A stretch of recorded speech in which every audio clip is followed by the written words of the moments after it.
सांगलीविषयी ज्या ज्या गोष्टी घडल्या त्या सर्व पक्षप्रमुख असतील, सर्व पक्षातील सर्व ज्येष्ठ नेते मंडळींना त्या समजलेल्या आहेत, माहिती आहेत.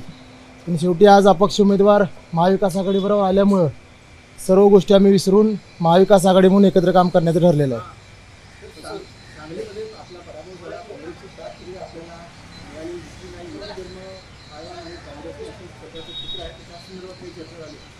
महाराष्ट्रामध्ये महाविकास आघाडी म्हणून ज्या 30 उमेदवार निवडून आले, जास्त त्यातला मोठा वाटा उद्धवसाहेबांनी आमच्या शिवसेनेच्या उमेदवारांच्या बरोबरच काँग्रेस राष्ट्रवादीच्या उमेदवारांसाठी सुद्धा अनेक ठिकाणी सभा घेऊन आदित्य साहेब असतील, संजय राऊत साहेब असतील, सर्वांनीच शिवसेनेच्या सर्व नेते मंडळींनी त्या उमेदवारांसाठी अतिशय कष्ट घेऊन त्या सीटा निवडून आणण्यासाठी प्रयत्न केले.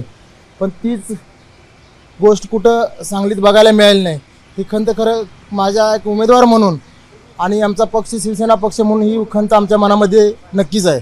महाविकास आघाडीला पाठिंबा दिल्यामुळे आता पुन्हा हे बोलून दाखवण्यापेक्षा सर्व त्यांना गोष्टी माहीत झालेल्या आहेत की काय कशा पद्धतीने आमचा पराभव झाला.